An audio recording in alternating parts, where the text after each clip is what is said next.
रही तो 20 वर्ष साधन करने के बाद भी वो भ्रष्ट हो जाएगा। इस शब्द को बहुत सूक्ष्मता से अनुभवपूर्वक बोल रहे हैं। छोटी सी दबी हुई वासना 20 वर्ष साधन करने के बाद भी वो अपना प्रबल रूप धारण कर लेगी और साधक को गिरा देगी। ढूंढ ढूंढ कर अंदर की वासनाओं को नाम जप के द्वारा भस्म किया जाता है। भजन के बल से उनका हृदय से पूर्ण अनादर करना होता है।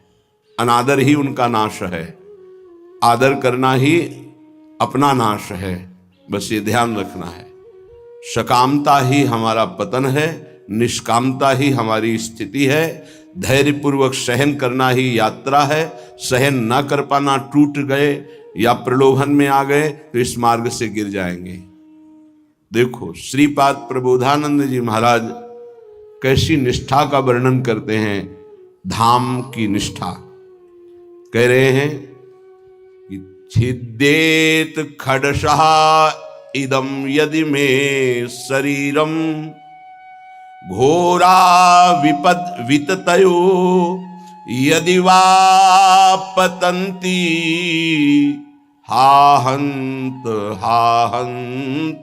न तथापि भूयात् वृंदावनादितर तुच्छ पदे पिपाशा। बहुत उच्च कोटि की वृंदावन की निष्ठा है श्रीपाद प्रबोधानंद जी की। बलिहारी है इन महापुरुषों की कि इन्हीं के वचनों की जूठन पाकर अपने हृदय में कुछ निष्ठा आती है। नहीं तो ये शरीर राग हमें धामनिष्ठ, गुरुनिष्ठ, नामनिष्ठ, भगवतनिष्ठ ये नहीं होने देता। इस शरीर संबंध ही भगवत संबंध दृढ़ नहीं होने देता। अनंत जन्मों से हम भटक रहे हैं इन्हीं शरीरों के संबंध में। ये पत्नी, ये पुत्र, ये पिता, ये माता, ये रिश्ते, ये नाते, ये सामग्री, ये भोग, ये बैंक बैलेंस, इसी का आश्रय लेकर हम भगवान से विमुख हो चुके हैं। कैसी अद्भुत निष्ठा। छिद्देत खडसा इदम यदि में शरीरम घोरा विपद विततयो यदि वा पतंती। यदि मेरे शरीर को पीड़ा पहुंचाई जाए वृंदावन में, अस्त्र शस्त्रों के द्वारा छेदन भेदन किया जाए, तो भी मैं कभी वृंदावन को नहीं छोड़ सकता। ये बात समझ लीजिए। बहुत बड़ी उपलब्धि है, बहुत बड़ा सौभाग्य है यदि आपको यहां एक दिन भी वास करने को मिल जाए। फिर जिनको आजीवन वास मिल गया है तो दुर्भाग्य है कि वो प्रिया प्रीतम का चिंतन नहीं करते हैं, सत्संग नहीं सुनते, श्री जी की लीलाओं का गायन चिंतन नहीं करते, व्यर्थ में समय नष्ट करते हैं। दिव्य कृपा हो गई वृंदावन वास की, पर उसका लाभ नहीं ले पा रहे। वृंदावन बसिके इतनो बड़ो सयान, जुगल चरण के भजन बिन निमिष न दीजे जान। पलक झपकने के समय को निमिष कहते हैं। इतना भी समय प्रिया प्रीतम के भजन से अगर खाली गया तो हमारा दुर्भाग्य है, हानि है, विपत्ति है। अगर निरंतर हमारा स्मरण वृंदावन में चल रहा है तो वास्तविक तन मन के बन से ये अब वृंदावन वास हो रहा है। इसीलिए उपासकों से प्रार्थना करते हैं कि उठते बैठते चलते फिरते नाम जप करते रहो। प्रिया प्रीतम को मत भूलो। ये तुम्हारा बैंक बैलेंस तुम्हारे साथ नहीं जाएगा। ये तुम्हारी प्रवीणता संसार के व्यवहार की ये नहीं जाएगी। ये तुम्हारा शरीर सुख या संपत्ति सुख ये तुम्हें प्रियालाल से वंचित कर देगा। इसका भरोसा मत करो, ये मायाकृत है। भरोसा करो प्रभु का, भले सब कुछ बना रहे, उसका भरोसा मत करो। ये सब टिकाऊ नहीं है, परिवर्तनशील है। ये शरीर नाशवान है, इसको इतना प्यार मत करो कि प्रभु के प्यार का मार्ग ही छूट जाए। कैसा मंद बुद्धि हो जाती है उपासक की, कैसा विचार हो जाता है कि वो शरीर पोषण के लिए, इंद्रिय भोगों के लिए प्रभु को छोड़ देता है, धाम को छोड़ देता है। ऐसा है, वो धाम को छोड़ देता है, प्रभु को छोड़। एक विषय, एक इंद्रिय मन के साथ मिलकर ऐसी ठगाई की कि प्रभु से विमुख कर दिया, धाम से विमुख कर दिया, गुरु से विमुख कर दिया। तभी कहा शपथ पूर्वक इस मार्ग में चलना चाहिए। हम तो आए नहीं, हमें लाया गया है। यदि लाया गया है तो अब समझ में आया कि मेरे ऊपर कृपा हुई तो मैं शपथ खाता हूं कि अपने प्राण त्याग सकता हूं, लेकिन अपना मार्ग नहीं, पक्का। पर आजकल शपथ भी ऐसे ही खा ली जाती है, उसकी सत्यता, उसका निर्वाह करना बहुत कठिन हो जाता है। प्रतिज्ञा, शपथ, ये सब में खवाई जाती है। अगर किसी भी डिपार्टमेंट में है तो उसको शपथ खवाई जाती है, आप ये गुप्त बात कभी किसी को नहीं बताएंगे, आप ऐसे चलेंगे, आप राष्ट्र की रक्षा करेंगे, आप शपथ खाइए कि धर्म पूर्वक, सत्य पूर्वक अपने राष्ट्र के लिए प्राण समर्पित करेंगे। आप तो परमार्थ के प्रतीक हैं, अनंत ब्रह्मांडों के स्वामी के चरणारविंद के समीप परम पद प्राप्त करना है, तो आपको तो शपथ खानी ही होगी। क्यों? यदि शपथ पूर्वक नहीं चलोगे तो आपको माया भ्रष्ट कर देगी। शपथ पूर्वक चलने पर है कि गिरूंगा, लड़खड़ा जाऊंगा, लेकिन पैर से नहीं चल पाऊंगा, तो घसील के चलूंगा, लेकिन चलूंगा प्रभु की तरफ ही। अर्थात बिल्कुल योग्यता न रह जाने पर भी हम प्रभु के ही मार्ग में रहेंगे। हमको प्रभु से अब कोई अलग नहीं कर सकता। ये निश्चय करो, इसमें बहुत बड़ी सामर्थ्य है। यदि हम परमार्थ को स्वीकार किया है, चाहे गृहस्थ में हो, चाहे विरक्त में हो, अब चाहे हमारे शरीर को काट दिया जाए तो भी अंतिम समय हम राधा ही बोलेंगे। हमारे जीवन का उद्देश्य प्रभु ही है। श्रीधाम वृंदावन के वास की निष्ठा का परिचय दे रहे हैं ध्रुवदास जी। खंड खंड होए जाए तन, अंग अंग सत टूक, वृंदावन नहीं छाड़ियो, छाड़ी वो है बड़ी चूक। बड़ी चूक, ये जो बाहर से भक्तजन आते हैं, इनके ऊपर श्री जी की कृपा है, पर आपका दुर्भाग्य हो जाएगा यदि इनसे आप घनिष्ठ अपनापन कर लिए। घनिष्ठ संबंध श्री जी से और श्री जी के संबंध से इनसे संबंध, डायरेक्ट हमारा कोई संबंध नहीं होना चाहिए, श्री जी के नाते से है, श्री जी के संबंध से है। एक बहुत अच्छे ब्रजरज सेवी महात्मा, इसी संबंध में चूक हो गई। कुछ लोग बाहर से आए, ऐसा कभी किसी को नहीं करना चाहिए। बाहर से आने वालों को, उनके 500 शुगर थी, बहुत अच्छे ब्रजरज सेवी और सरल स्वभाव संतों का हो जाता है, क्योंकि हमारी स्वामिनी का स्वभाव है अत्यंत दयालु, करुणामय, सहज, सरल। किन्हीं किन्हीं संतों का बाहरी स्वभाव नारियल की तरह होता है। नारियल ऊपर से कठोर होता है, वो अंदर से देखो तो बहुत मिठास वाली गरी होगी, उसमें मीठा जल होगा, पर बाहर से कठोर रहता है, नीरस रहता है। ये स्वभाव होना ही चाहिए। निर्विकार परम पद की प्राप्ति के लिए हर साधक का स्वभाव इस नारियल की तरह होना चाहिए। बाहर से नीरस, जटिल, कठोर, अंदर से सुकोमल। अगर बाहर से सुकोमल हो गए तो मारे जाओगे, इस मार्ग में मारे जाओगे। बाहर से रुद्र दृष्टि, हृदय ममता शून्य, हृदय ममता, निर्ममो निरहंकारा सम दुखा सुखा क्षमी, श्री भगवान का आदेश है। निर्ममो निरहंकारा। यदि परम पद की तरफ कदम बढ़ा रहे हो तो सोच लो तुम्हारा मार्ग क्या है। निर्ममो निरहंकारा, किसी से कोई ममता नहीं। वो आए और प्रार्थना की कि आपकी 500 शुगर है, ये किडनी फेल कर सकती है, ये दिल फेल कर सकती है, लीवर फेल। अच्छा, हमारे यहाँ बहुत डॉक्टर बढ़िया हैं, ले चलते हैं, 10-15 दिन सेवा करेंगे, आप स्वस्थ हो जाएंगे, फिर आ जाइए, दवा बन जाएगी, चलती रहेगी। उन्होंने स्वीकृति दे दी, वो नहीं वापस आए, वही शरीर पूरा हो गया। आप लोग बाहर से आते हैं वृंदावन लाभ लेने के लिए। अगर आपको श्रद्धा है और कोई संत बीमार है तो यहीं उसकी व्यवस्था कीजिए, उसको बंबई, कलकत्ता, दिल्ली ले जाने की कोशिश मत कीजिए। उसने अपने जीवन को श्रीधाम की रज में दिया है। कष्ट से पीड़ित होने के कारण प्रबल निष्ठा ना होने के कारण हो सकता है वो हामी भर दे, तो आपको नहीं ले जाना है। वो कहे भी तो नहीं ले जाना है, नहीं महाराज हम यही व्यवस्था करेंगे आपकी, तब तो आपकी सेवा मानी गई। आप उनको धाम छोड़वा दिए तो कौन सी अमरवती पिला देंगे आप? क्या मृत्यु पर विजय आप दिला सकते हैं? क्या श्रीधाम वृंदावन दिला देगा?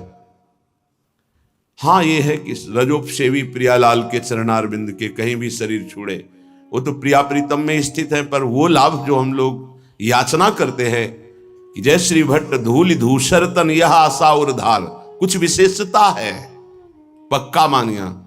इस रज में शरीर छोड़ने की कुछ विशेषता है, मान लोगे तो जान जाओगे। तभी कह रहे खंड खंड होए जाए तन, अंग अंग सत टूक, वृंदावन नहीं छाड़ियो छाड़िबो है बड़ी चूक।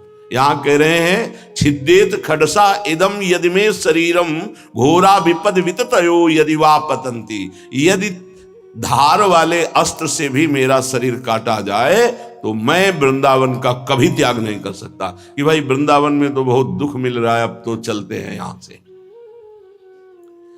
शपथ पूर्वक इसीलिए कहा है कि अगर शपथ पूर्वक नहीं रहोगे तो बड़ी विचित्र दशा है। हमारा धाम और धामी श्यामा श्याम बड़े कृपालु हैं, यदि आप जाना चाहते हो रोकेंगे नहीं, और नहीं जाना चाहते हो तो कभी जाना नहीं पड़ेगा, किसी भी कार्य के लिए नहीं जाना पड़ेगा। ये अपने अनुभव की बात कह रहा हूं, किसी भी कार्य के लिए नहीं जाना। और आपने निश्चय किया है कि बाहर जाकर ही हमारा काम चलेगा, तो पक्का बिना बाहर जाए आपका काम ही नहीं चल सकता। और आपने निश्चय किया है कि श्रीधाम वृंदावन नहीं छोड़ूंगा चाहे मर जाऊं, तो हर व्यवस्था जो तुम बाहर से नहीं कर सकते घर बैठे हो जाएगी, क्योंकि स्वामी जी के चरणों में स्वयं अनंत लोकों की सिद्धियां लुटती रहती है। विश्वास, धैर्य, सहनशीलता ये चाहिए इस मार्ग में। अगर सहनशील नहीं हो, विश्वास नहीं है, तो फिर आप टूट जाओगे। कितना कष्ट सहूं। आपको विश्वास दिलाते हैं इस स्थान का विशेष प्रभाव है धाम का, कि यहां विशेष कष्ट प्रभावित नहीं कर पाता। कलह कलेश न व्यापह ईठा इठौर विश्व ते न्यारी। यहां कष्ट भी आएगा तो बहुत सीमित रूप रख कर आएगा, वही बाहर जब आपके ऊपर प्रभाव डालेगा तो बड़ा भारी दुख होगा। प्रारब्ध भी आएगा तो शासित होकर आएगा प्रियाजू से, वो स्वतंत्र रूप से आक्रमण नहीं कर पाएगा, बाहर स्वतंत्र रूप से आक्रमण कर देगा। यदि घोर घोर विपत्तियां आकर हमको घेर ले तो भी हम वृंदावन नहीं छोड़ेंगे। ये शपथ पूर्वक रहना चाहिए। घोर विपद विततयो यदि वा पतंती, घोर विपत्ति आ जाए तो भी मैं अपनी निष्ठा से नहीं गिरूंगा। काट डाला जाऊं तो भी, घोर विपत्तियां दुख आ जाए तो भी मैं श्रीधाम वृंदावन को नहीं छोड़ने वाला। हा हंत हंत न तथापि भूयाद वृंदावनादितर तुच्छ पदे पिपाशा। हाय हाय, श्रीपाद कह रहे हाय हाय, जो वृंदावन का वास मिला और उसे छोड़ करके किसी भी लाभ के लिए बाहर जाते हैं तो हाय हाय। हरिराम व्यास जी ने एक पद में लिखा है, इतनी बड़ी कृपा हो गई और इसके बाद भी तुम वृंदावन का आश्रय वास का प्रभाव ना जानने के कारण अन्य आश्रय लेते हो, अन्य सहारा लेते हो और यहां छोड़कर जाते हो, तो मानो अपने सर पर पादुका चला रहे हो। अच्छा, स्वयं पतित पत्रकाण्यमृतवत्सुधा भक्षयन् तृषाह मिहिर नंदिनी शुचिपयोंजलि भी पिबन कदा मधुर राधिका रमण रास केली स्थली बिलोक्य रसमग्न धीर दिवसामि वृंदावनम। ये प्रायः तैयारी की जाती है, ध्यान रखना। जैसे किसी को आर्मी में जाना है तो दौड़ भाग ये सब, पहलवानी करना है तो दंड बैठक खान पान और युद्ध की कलाएं, कुश्ती की कलाएं सीखता है। ऐसे ही हम भगवत मार्ग में चल रहे हैं तो हमें पुष्ट भी होना है और युक्तियां भी सीखनी कि शत्रु को कैसे पराजित करना है, क्योंकि हमारे शत्रु अंतर में बैठे हुए हैं। हमारा एक भी शत्रु बाहर नहीं होना चाहिए। किसी से राग द्वेष नहीं, अंदर की वृत्ति से हमारी दुश्मनी है जो भगवत विमुख करने वाली है, उसको पछाड़ना है। तो कह रहे स्वयं पतित पत्रकाण्यमृत वत क्षुधा भक्षयन। अगर वृंदावन में हमें भोजन नहीं मिला तो हम सूखे पत्ते खा करके यहां अमृत के समान भोजन का भाव रख करके प्राण त्याग देंगे, लेकिन धाम नहीं छोड़ेंगे। सूखे पत्ते खा के कि मानो मैं अमृत पा रहा हूं, ऐसी भावना से, पर हम वृंदावन नहीं छोड़ सकते। ये अपने लोगों ने अभ्यास किया, जानबूझ के अभ्यास किया है। ऐसी वृत्ति धारण की गई कि अगर हमको भोजन न मिले तो कई दिन तक हम भूखे रह सकते हैं, और हमारे भजन में विक्षेप नहीं पड़ना चाहिए, और उसका अभ्यास पूरे जीवन चलाया गया। जब तक हम साधन पक्ष में हैं तब तक अभ्यास पूरा दृढ़ कर लेना चाहिए कि अगर हमें 4-5 दिन भोजन ना मिले तो हम भजन में विक्षेप ना पड़े, ऐसा अभ्यास कर लें। हम एकांत में बैठकर भजन करें, हम समाज में बैठकर भजन करें, हम बाजार में खड़े होकर भजन करें, हम यमुना के किनारे भजन, हमारा भजन का अभ्यास कहीं भी हमें बाधा ना पहुंचा पावे, ऐसा होना चाहिए। हमारी निष्ठा कितनी है, जरा विचार करके देखो कितनी है। तृषा मिहिर नंदिनी सुचि पयोंजलि भी पिबन। अगर प्यास लगेगी तो उसे जल से बुझा देंगे। गंगा जल में बड़ी सामर्थ्य रही है। आगे अब का तो हमें पता नहीं, लगभग 25-26 वर्ष हो गए वृंदावन की निष्ठा का जो स्वरूप गुरुदेव और रजरानी की कृपा से आया पालन हो रहा है। आगे श्री जी जाने। गंगा जल के पान करते ही, जैसे माँ का दुग्ध पान करते ही बालक को भोजन की आवश्यकता नहीं होती, छोटे बालक को, ऐसे ही गंगा जी दुलार करती थी। गंगा जी में कभी हमें नदी भाव नहीं आया, कभी जल भाव नहीं आया, बस यही लगता था माँ और माँ का अमृत। अंधेरे पे जाके जब गले से खड़े हो जाते तो कभी कभी मन कहता मगरमच्छ ना आ जाए, तो कहते उसके ऊपर हमारी माँ भी विराजमान होंगी।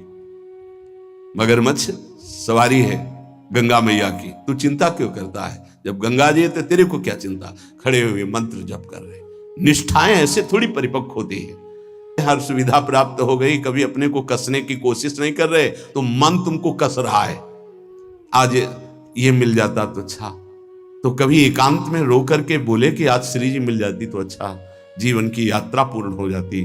आज कहीं श्याम सुंदर मिल जाते, कहीं लाडली लाल मिल जाते। कभी ऐसी आकांक्षा, बड़ा दुख होता है हृदय में कि साधक आकांक्षा विषयों की करता है, वस्तुओं की करता है, वो प्रियालाल की क्यों नहीं करता है?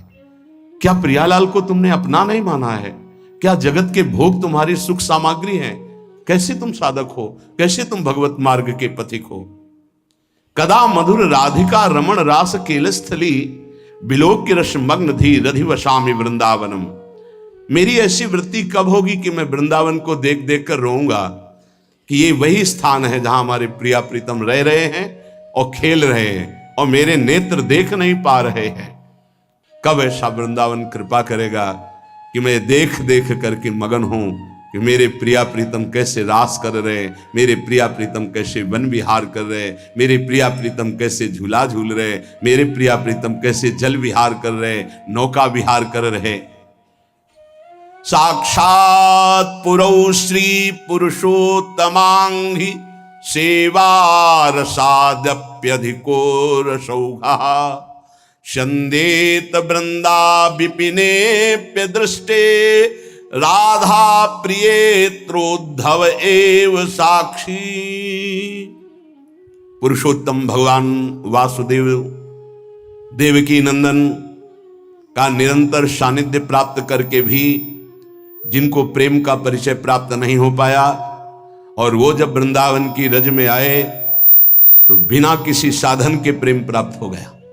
इसके साक्षी उद्धव जी हैं।